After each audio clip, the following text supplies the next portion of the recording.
সহাবস্থান। মিহিকার নামটা ভারী মিষ্টি, কিন্তু আমি তোকে মিহু বলে ডাকবো, কেমন? শাশুড়ির গলায় এমন একটা মায়া ছিল, যেন বহুদিনের চেনা। বরণডালার আলোর মধ্যে দাঁড়িয়ে মিহিকা প্রথমবার তাকালো তার দিকে। ক্লান্ত চোখ, কিন্তু ঠোঁটে হাসি। যেমন খুশি ডাকুন, হালকা হেসে বলেছিল মিহিকা। সেদিনই প্রথম দেখা, বিয়েটা যদিও ভালোবেসে। একই অফিসে কাজ করতে করতেই অচিন্ত আর মিহিকার সম্পর্কটা তৈরি হয়েছিল। 3 বছরের সম্পর্ক, অসংখ্য কফি শপের আড্ডা, অফিসের ক্যান্টিনে ভাগ করে খাওয়া লাঞ্চ, একসাথে ভবিষ্যতের স্বপ্ন দেখা, সব কিছুই ছিল। কিন্তু অচিন্তের বাড়ির সঙ্গে খুব বেশি মেলামেশা হয়নি আগে। মিহিকার ধারণা ছিল শাশুড়ি মানেই একটু দূরত্ব, একটু নিয়ম, একটু অস্বস্তি। তার নিজের মাও বলেছিল, দেখিস সব বাড়ি একরকম হয় না, প্রথমে একটু মানিয়ে নিতে হয়, সব কথা মুখের উপর বলবি না। মিহিকা মাথা নেড়েছিল, মনে মনে ঠিক করেছিল নিজেকে কারোর জন্য বদলাবো না, কিন্তু কাউকে আঘাতও দেব না। বিয়ের পরের প্রথম সকাল, মিহিকার ঘুম ভাঙল চায়ের গন্ধে। চোখ মেলে দেখে দরজার সামনে ট্রে হাতে দাঁড়িয়ে শাশুড়ি। উঠবি? চা ঠান্ডা হয়ে যাবে। মিহিকা অপ্রস্তুত হয়ে উঠল। আপনি? আমি তো ভাবছিলাম আজ আমাকেই। শাশুড়ি হেসে বললেন, প্রথম দিনেই বউকে রান্নাঘরে পাঠিয়ে দিলে লোকে বলবে আমি খুব নিষ্ঠুর শাশুড়ি। দুজনেই হেসে ফেলল। ছোট্ট একটা বরফ বলল সেদিন। কিন্তু গল্প তো শুধু হাসির হয় না। 1 সপ্তাহের মাথায় প্রথম ছোট্ট ধাক্কা এলো। মিহিকার অফিস ছিল দূরে, সকালে বেরোতে হয় তাড়াতাড়ি, তাই রাতেই নিজের আর অচিন্তের জামা কাপড় গুছিয়ে রাখত। একদিন অফিস থেকে ফিরে দেখে আলমারির ভাঁজ বদলে গেছে, সব জামা অন্যভাবে সাজানো। মিহিকা বিরক্ত হলো। এগুলো কে করলো? শাশুড়ি সহজ গলায় বললেন, আমি। তোর এত কষ্ট হয় দেখে ভাবলাম একটু গুছিয়ে দিই। মিহিকার মুখ গম্ভীর। কিন্তু আমার জিনিসে কেউ হাত দিলে আমি একটু অস্বস্তি বোধ করি। শব্দগুলো খুব স্বাভাবিক ছিল, কিন্তু গলাটা একটু কড়া হয়ে গিয়েছিল। শাশুড়ির মুখটা হঠাৎ নিস্তব্ধ।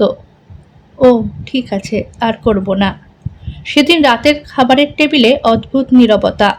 অচিন্ত বুঝতে পারল কিছু হয়েছে। রাতে জিজ্ঞেস করলো, কি হয়েছে? মিহিকা বলল, আমি তো শুধু বলেছি আমার জিনিসে হাত না দিতে, এতে এমন কি? অচিন্ত একটু থেমে বলল, কথাটা ঠিক, কিন্তু মা হয়তো ভালোবেসেই করেছে। তোমার স্বাধীনতা যেমন দরকার, তার ভালোবাসা দেখানোর ভাষাটাও তো আলাদা। মিহিকা চুপ করে গেল। পরদিন সকালে রান্নাঘরে গিয়ে দেখে শাশুড়ি একা বসে আলু কাটছেন। মিহিকা একটু ইতস্তত করে বলল, চা বানাবো? পারবি? না পারলে শিখে নেব, আপনি শিখিয়ে দেবেন। শাশুড়ি তাকিয়ে হেসে ফেললেন। চা বানাতে বানাতে মিহিকা বলল, কাল আমি একটু রুক্ষ হয়ে গিয়েছিলাম, সরি। শাশুড়ি হাত থামালেন না। সরি বলার দরকার নেই, তুই ভুল কিছু বলিসনি। আমাদের সময়ে নিজের আলমারি, নিজের ঘর, এসবের আলাদা ভাবনা ছিল না। সব কিছু সবাই মিলে ব্যবহার করতাম। তোদের সময় পার্সোনাল স্পেস খুব জরুরি, আমাকে সেটাও শিখতে হবে। মিহিকা অবাক। আপনি এত সহজে মেনে নিলেন? শোন মিহু, নতুন মানুষ এলে শুধু নতুন মানুষটাই বদলাবে কেন? পুরনো মানুষটারও তো একটু বদলানো উচিত, তাই না? তবে বয়স হলে শেখার ইচ্ছা আর উৎসাহ দুটোই কমে যায়। তাই ভুলভ্রান্তি কিছু তো হবেই। একসাথে থাকতে থাকতে সেটাও একদিন ঠিক হয়ে যাবে। কথাটা মিহিকার বুকের ভেতর নরম করে বাজল। দিন গড়াতে লাগলো। রবিবারে একসাথে বাজার যাওয়া শুরু হলো। শাশুড়ি শিখিয়ে দিলেন, মাছ কিনতে গেলে চোখ দেখতে হয়। মিহিকা শেখালো, অনলাইনে কিনতে গেলে রিভিউ দেখতে হয়। একদিন শাশুড়ি বললেন, তোদের ওই পাস্তা না পিৎজা, সেগুলো অর্ডার করে একলা একলা খাস, আমাকে একদিন খাওয়াবি? মিহিকা অবাক। আপনি খাবেন? বয়স হয়েছে বলে কি নতুন কিছু খেতে নেই? মিহিকা কটমট করে বরের দিকে তাকালো। বলেছিলাম, তুমিই বলেছিলে মা বাইরের খাবার পছন্দ করেন না, এমনকি আমরা খাই সেটাও না। শাশুড়ি ছেলের দিকে তাকিয়ে বলল, রোজ রোজ বাইরের খাবার খাওয়া স্বাস্থ্যের জন্য ভালো না, তাই বারণ করতাম। তাই বলে মাঝে মধ্যে খেলেও লুকিয়ে খাওয়ার কি দরকার? আগে আমি সব রকম খাবার ঘরেই বানিয়ে দিতাম, এখন পারি না, তোরা ব্যস্ত, তাই মন চাইলে কি খাবি না? মিহিকা অর্ডার করলো পাস্তা। শাশুড়ি প্রথমে নাক কুঁচকালেন, এত সাদা সাদা কেন? তারপর খেয়ে বললেন, মন্দ না, তবে একটু কাঁচা লঙ্কা দিলে আরো ভালো হতো। অচিন্ত হেসে বলল, মা, তুমি ইটালিকেও বাঙালি বানিয়ে দিলে। কিন্তু সত্যিকারের সম্পর্ক তৈরি হয় কঠিন সময়ে। একদিন অফিসে বড় প্রেজেন্টেশন ছিল মিহিকার, ভীষণ চাপ। সকালবেলা তাড়াহুড়োতে তার আর শাশুড়ির মধ্যে ঝগড়া হয়ে গেল। খাবার না খেয়ে বেরোচ্ছিস কেন? কারণ আমি লেট হয়ে যাচ্ছি, 5 মিনিটে ভাত খাওয়া হয়ে যায়। সব কিছু কি আপনার মতন ধীরে করা যায়? কথাটা বেরিয়ে যেতেই মিহিকা থমকে গেল। শাশুড়ির মুখটা কেমন নিস্তেজ। তিনি আর কিছু বললেন না। মিহিকা সারাদিন অপরাধ বোধে কাটালো। ফিরে এসে দেখে টেবিলে তার প্রিয় লেবুর শরবত রাখা, নিচে একটা চিরকুট। রাগ করলে করিস, কিন্তু না খেয়ে যাস না মা। মা শব্দটা পড়ে মিহিকার চোখ ভিজে গেল। সে দৌড়ে রান্নাঘরে গেল, পেছন থেকে জড়িয়ে ধরল শাশুড়িকে। আমি খুব খারাপ কথা বলেছি। শাশুড়ি শুধু বললেন, যাদের আপন ভাবি তাদের ওপরেই তো রাগ করি। সেদিন রাতে দুজনে অনেক কথা বলল। শাশুড়ি বললেন, জানিস, আমি যখন এই বাড়িতে এসেছিলাম আমার শাশুড়ি খুব কঠিন ছিলেন। আমি অনেক কেঁদেছি। তখনই ঠিক করেছিলাম আমার বৌমা যেন আমাকে ভয় না পায়। মিহিকা ধীরে বলল, আমি ভেবেছিলাম আপনি হয়তো আমাকে বিচার করবেন। করেছি। মিহিকা চমকে উঠল, কি বিচার? দেখেছি আমার ছেলে তোকে দেখে বেশি হাসে, তোর সাথে বেশি সময় কাটায়, তাহলে তুই খারাপ হতে পারিস না। দুজনেই হেসে ফেলল। এরই মধ্যে একদিন নতুন একটা ঝামেলা হলো। সেদিন অফিস থেকে ফিরেই মিহিকা থমকে দাঁড়ালো। ড্রয়িং রুমের পর্দা বদলে গেছে, সোফার কভারও নতুন। পুরনো ধূসর কভার সরিয়ে সেখানে ফুলের নকশার উজ্জ্বল কাপড়। মিহিকা কিছুক্ষণ চুপ করে তাকিয়ে রইল।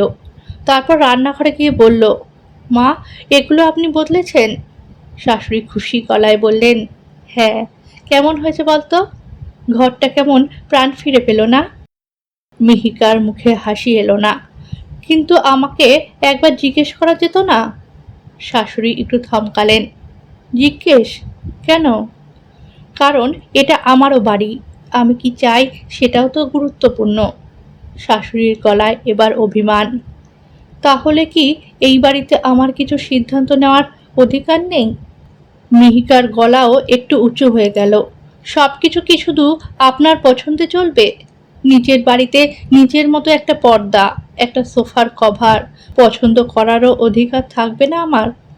কথাগুলো বাতাসে ঝুলে রইল। অচিন্ত সেদিন বাড়ি ফিরেই বুঝল আবার ঝড় উঠেছে। কিন্তু এবার সে চুপ রইল। সব সমস্যায় তৃতীয় একজন ঢুকলে অনেক সময় কথা আরো জটিল হয়। কিছু কথা দুইজন মানুষকেই নিজেদের মধ্যে বলতে হয়। সেদিন রাতে মিহিকা জল নিতে গিয়ে দেখল শাশুড়ি নিজের ঘরে বসে পুরনো একটা অ্যালবাম দেখছেন আর চোখ মুছছেন। কি দেখছেন? পিছন থেকে গিয়ে মিহিকা জিজ্ঞেস করল। শাশুড়ি ছবিটার দিকে তাকিয়ে বললেন, তোর শ্বশুর এই পর্দাটা কিনেছিল, এই ফুলের নকশা ওর খুব পছন্দ ছিল। প্রতি 3-4 বছর অন্তর আমি একই রকম কিছু কিনে আনি। মনে হয় ও এখনো ঘরে আছে। মিহিকা চুপ।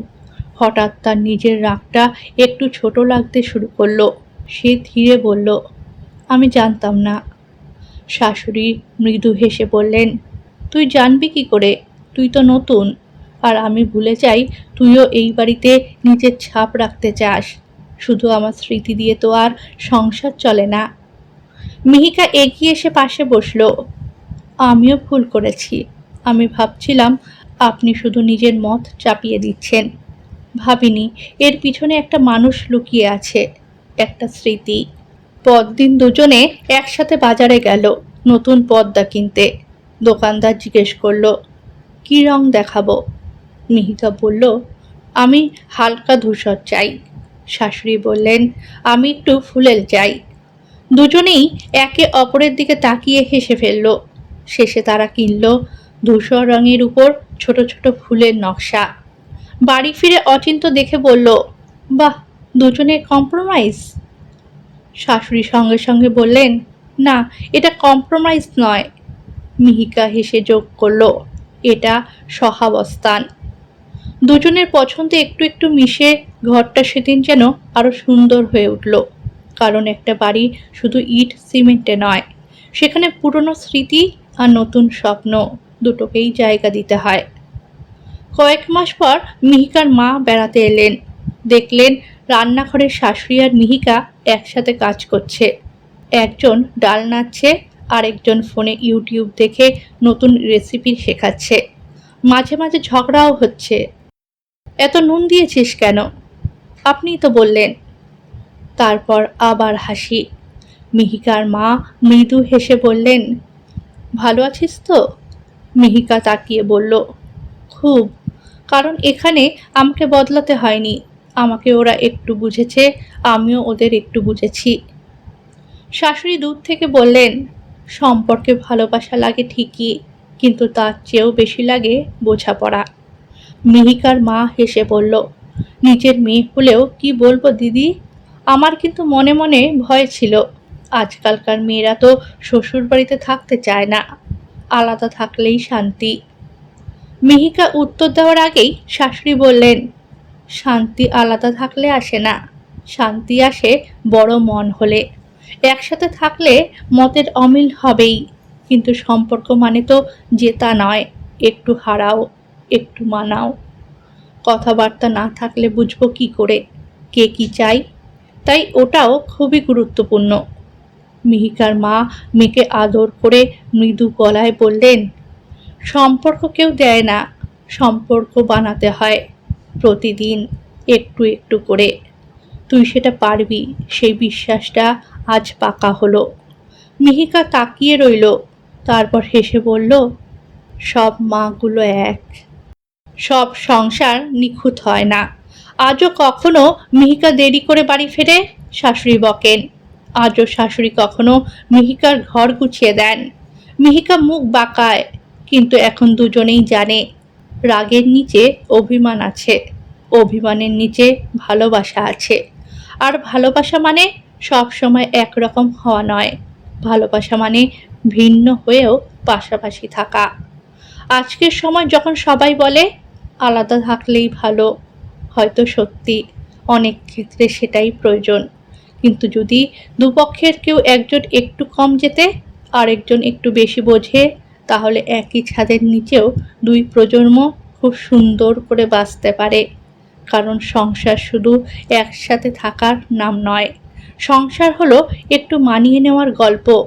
পুরনো হাতটা যখন নতুনের হাত ধরে বলে, চল তুই একটু বদলাস, আমিও একটু বদলাই। মানুষের মতো মানুষ। মনোরমা দেবী সকাল থেকেই তাড়াহুড়ো করছেন, পুজো দিতে যাবেন। অনেক দিনের মানত ছিল, ছোট ছেলের চাকরি পেলে মা বিশালাক্ষীর পুজো দিয়ে আসবেন। সেই মনোবাসনা পূর্ণ হয়েছে। ছোট ছেলে রনিত কলেজের প্রফেসরি চাকরি পেয়েছে। মনোরমা ছোটবেলা থেকেই লেখাপড়ার প্রতি আগ্রহী ছিলেন। নিজে হয়তো বেশি দূর যেতে পারেননি, কিন্তু ইচ্ছে ছিল ছেলেরা যাবে।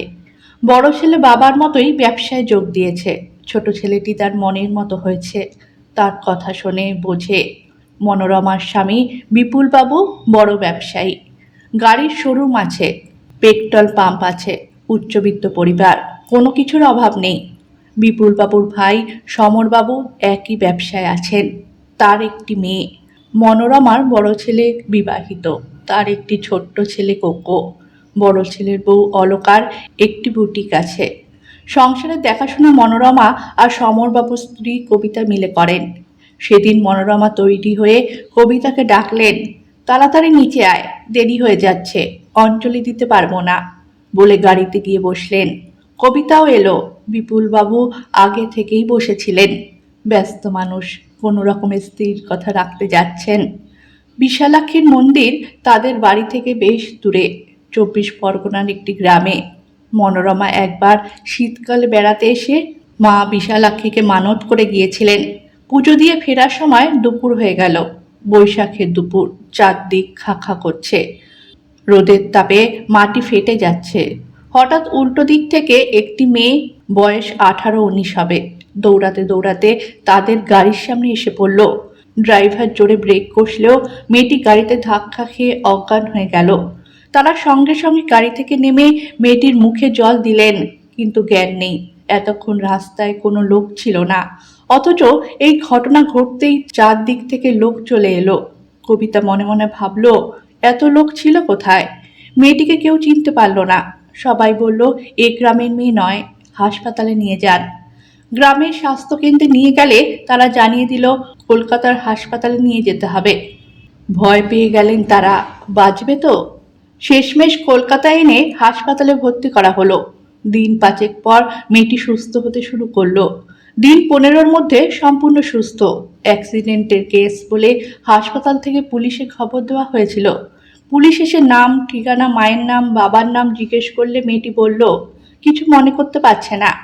মনোরমা রোজ মেয়েটিকে দেখতে আসতেন। আস্তে আস্তে মায়া পড়ে গেল। পুলিশ বলল কিছু মনে করতে না পারলে হোমে রাখতে হবে, কিন্তু মনোরমার মন চাইছিল না।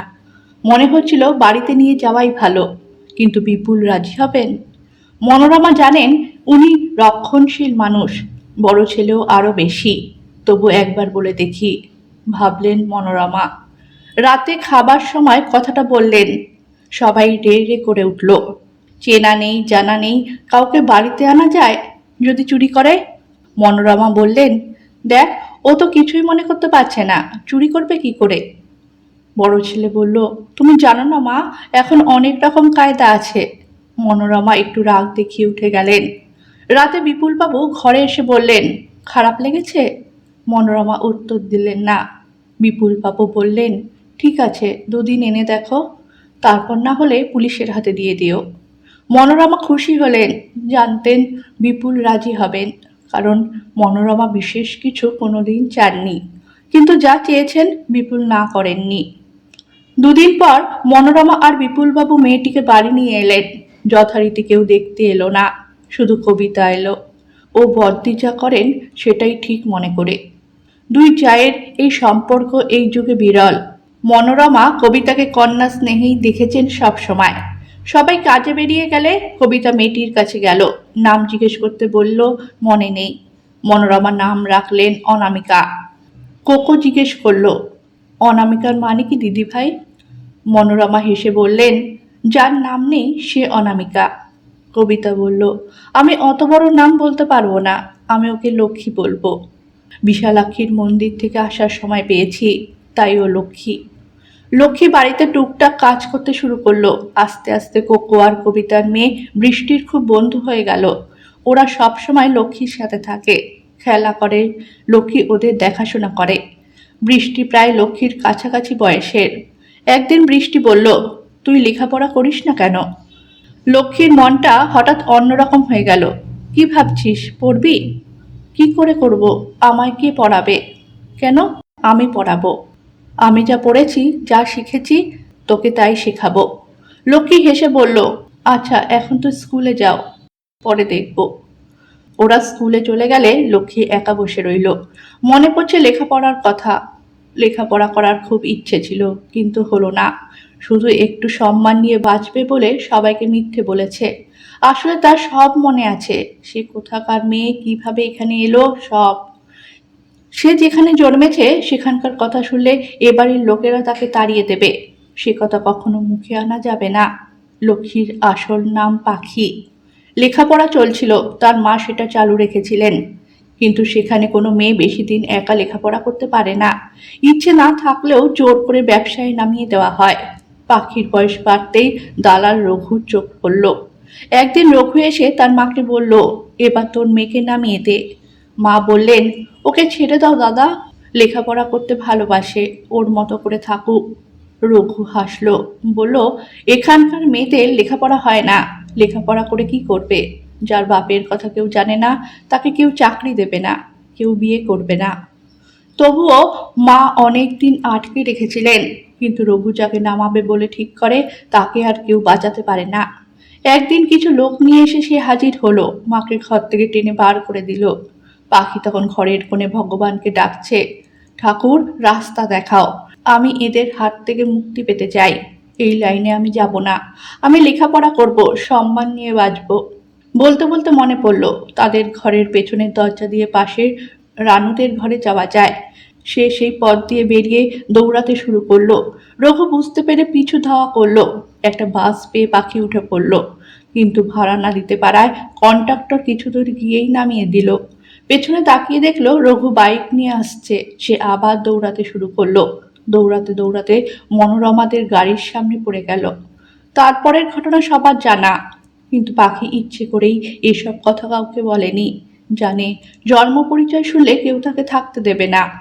মনোরমার ছোট ছেলে রনিত বাড়িতে বিশেষ কারোর সাথে কথা বলে না, লেখাপড়া নিয়ে থাকে। লক্ষ্মী তাকে একটু ভয় পায়, তার গলা পেলেই কোনো ঘরে ঢুকে দাঁড়িয়ে থাকে। রনিত উপরে গেলে তবে বেরোয়। মনে মনে ভাবে মাস্টারমশাই যদি বকাঝকা করেন। একদিন রনিত কোকো আর বৃষ্টিকে পড়াতে বসে তাদের খাতা খুলে দেখলো অন্য কারোর হাতের লেখায় অঙ্ক ঠিক করা। কে লিখেছে? বৃষ্টি বলল, লক্ষ্মী। ও আমাদের সাথে পড়াশোনা করে, অঙ্কগুলো খুব ভালো পারে। রনিত অবাক হলো। মনে মনে ভাবলো, যার লেখাপড়া মনে আছে, অঙ্ক ঠিক করতে পারছে, সে কিছু মনে করতে পারছে না। এটা হতে পারে না। লক্ষ্মী নিশ্চয়ই কোনো কারণে মিথ্যে বলছে, কিন্তু কাউকে কিছু বলল না। নির্ঝঞ্ঝাট ছেলে, ঝামেলা পছন্দ করে না। কিছুদিন পর লক্ষ্মী দেখলো রঘু মনোরমাদের বাড়ির আশেপাশে ঘুরঘুর করছে। বুক কেঁপে উঠল। ভাবলো এবার তার এই আশ্রয়টুকু গেল। মনোরমাকে সে বড় মা বলে ডাকে, কবিতাকে ছোট মা। এই কদিনে বাড়ির সবাইকে ভালোবেসে ফেলেছে, সবাই তাকে ভালোবাসে, একমাত্র অলকা ছাড়া। অলকা কিছুতেই বিশ্বাস করতো না লক্ষ্মীর কিছু মনে নেই। মনে করতো চুরি করতে এসে এখানে থেকে গেছে। একদিন রনিত কলেজ থেকে ফিরে দেখলো মায়েরা বেরোচ্ছেন। জিজ্ঞেস করতে বললেন সামনের পাড়ায় রবীন্দ্র জয়ন্তী হচ্ছে। ঠিক আছে, তোমরা যাও, আমি একটু পরে যাব। রনিত পাড়ার সব অনুষ্ঠানে যুক্ত থাকে, বিশেষত এই রবীন্দ্র জয়ন্তী, যেটা তার উদ্যোগেই একসময় শুরু হয়েছিল। সে খুব ভালো আবৃত্তি করতে পারে। বেরোতে গিয়ে লক্ষ্মীকে দেখে অবাক হলো। ও আবার কোথায় যাচ্ছে? মনোরমা বললেন, বৃষ্টি ওকে একটা নাচ শিখিয়েছে, ও করবে। পারবে? সুন্দর করছে রে বাবু। অনুষ্ঠান শুরু হলো। বৃষ্টি নাচলো, অনেকে গাইলো, তারপর লক্ষ্মী উঠল। রবীন্দ্রনাথের পূজারিনী নৃত্যনাট্য থেকে তোমার পূজার ছলে তোমায় ভুলে থাকি অপূর্ব নাচলো। ছোটবেলায় লক্ষ্মীর মা লক্ষ্মীকে যে স্কুলে ভর্তি করেছিলেন, সেখানে রবীন্দ্র জয়ন্তীতে দিদিমণিরা তাকে নাচতে বলতেন। সে মন দিয়ে শিখেছিল। কোনো কিছু শিখলে তার মূলে না পৌঁছানো পর্যন্ত লক্ষ্মীর শান্তি হতো না। রনিত মুগ্ধ হয়ে দেখছিল, ভাবছিল গানের এই গভীর মানে না বুঝলে এভাবে নাচ হয় না। লক্ষ্মীকে দেখতে লাগছিল ঠিক রবীন্দ্রনাথের পূজারিনীর মতো। হাততালিতে সম্বিত ফিরল। তারপর রনিত আবৃত্তি করল রবীন্দ্রনাথের আফ্রিকা। লক্ষ্মী মুগ্ধ হয়ে শুনল, এত উদাত্ত গলা, এত সুন্দর উচ্চারণ। মনে মনে ভাবলো মানুষটাকে দেখে বোঝা যায় না এমন আবৃত্তি করতে পারে। সেই থেকে রনিতের সামনে লক্ষ্মী এলে বুকের ভেতরটা কেমন করে ওঠে, মনটা ভালো লাগায় ভরে যায়। লক্ষ্মীরও রনিত থাকলে ভীষণ ভালো লাগে। রনিত একটা বই নিয়ে পড়ার চেষ্টা করছে, কিন্তু কিছুতেই মন বসছে না। শুধু লক্ষ্মীকে দেখতে ইচ্ছে করছে। ভাবছে সে কি লক্ষ্মীকে ভালোবেসে ফেলছে? তা না হলে তাকে দেখার জন্য মন এত ছটপট করে কেন? এটা লক্ষ্য করেছে অলকা। একদিন মনোরমার ঘরে এসে বলল, রনিতের বিয়ে দিয়ে দাও মা। কেন এই কথা বলছো? মা, আগুন আর ঘি একসাথে থাকলে একদিন না একদিন অঘটন ঘটবে, তার আগে সাবধান হওয়া ভালো। মনোরমা মনে মনে স্থির করলেন রনিতের বিয়ে দিয়ে দেবেন। না হলে কোনো অঘটন ঘটলে বিপুল বলবেন, সব দোষ তোমার, তুমি মেয়েটিকে এনেছিলে। রনিতের বিয়ের কথা বাড়িতে উঠতেই লক্ষ্মীর মনটা খারাপ হয়ে গেল। ভাবলো তবে কি সে এ বাড়ির ছোট ছেলেকে ভালোবেসে ফেলেছে? কিন্তু কিছু করার নেই, তার অতীত শুনলে বিয়ে তো দূরে থাক, সবাই ঘৃণা করবে। সেদিন রবিবার। রঘু লক্ষ্মীর মাকে ভয় দেখালো। সে লক্ষ্মীকে মেরে ফেলবে যদি তার মা মনোরমাদের বাড়িতে না যায়। মা অনেক অনুনয় বিনয় করেও লাভ হলো না। রঘু জোর করে তাকে নিয়ে এলো। তারপর লক্ষ্মীর মাকে দিয়ে বলিয়ে দিল লক্ষ্মী পালিয়ে এসেছে আর সে কোথাকার মেয়ে। মনোরমা সব শুনে স্তব্ধ হয়ে গেলেন। লক্ষ্মীকে তিনি বড় ভালোবেসে ফেলেছেন, কিন্তু এরকম জায়গার মেয়েকে বাড়িতে রাখা কি সম্ভব? তিনি লক্ষ্মীকে ডেকে বললেন, তোর কিছু মনে ছিল না? না ছিল? লক্ষ্মী বলল, না বড় মা, আমি ইচ্ছে করেই বলিনি, আমার সব মনে ছিল। একটা ভালো আশ্রয় চেয়েছিলাম, সম্মান নিয়ে বাঁচতে চেয়েছিলাম, লেখাপড়া শিখতে চেয়েছিলাম, তাই বলেছিলাম সব ভুলে গেছি। কাঁদতে কাঁদতে লক্ষ্মী মনোরমার পা জড়িয়ে ধরল। বিপুলবাবু বললেন, ওকে পাঠিয়ে দাও, ওসব জায়গার মেয়ে আমার বাড়িতে থাকবে না। এতক্ষণ রনি সিঁড়িতে দাঁড়িয়ে সব শুনছিল। লক্ষ্মীকে পাঠিয়ে দেওয়ার কথা উঠতেই সে আর নিজেকে ঠিক রাখতে পারল না। নিচে নেমে এসে বলল, লক্ষ্মী কোথাও যাবে না। মনোরমা বললেন, ওকে আমরা আটকাতে পারবো না, ওর মা ওকে নিয়ে যাবে, আমাদের কোনো অধিকার নেই। বিপুলবাবু বললেন, কোন পরিচয়ে ও সারা জীবন এ বাড়িতে থাকবে? রনিত বলল, আমার স্ত্রীর পরিচয়। বিপুলবাবু আর মনোরমা চমকে উঠলেন। এ কি কথা বলছিস? যার মা বারবনিতা, তাকে তুই বিয়ে করবি? রনিত বলল, এতে লক্ষ্মীর কোনো দোষ নেই, ওর জন্মের জন্য ও দায়ী নয়। তোমরাই তো বলতে লক্ষ্মী খুব ভালো মেয়ে, ওর মায়ের পেশার জন্য ও দায়ী নয়, দায়ী আমাদের সমাজ। শুধু ওখানে জন্মেছে বলে ওকে তাড়িয়ে দেওয়াটা ঠিক নয়। বিপুলবাবু বললেন, তোমার যদি ওকে বিয়ে করতে হয় বাড়ি থেকে বেরিয়ে গিয়ে করবে। লক্ষ্মী কাঁদছে। রনিত শক্ত করে তার হাত ধরল। চলো, তোমাকে দিয়ে কেউ কোনো খারাপ কাজ করাতে পারবে না, আজ থেকে তুমি আমার স্ত্রীর পরিচয় থাকবে। লক্ষ্মী বলল, কিন্তু সবাই আপনাকে ঘৃণা করবে। রনিত বলল, আমার ঠাকুমা একটা কথা বলতেন, জন্ম হোক যথাতথা, কর্ম হোক ভালো।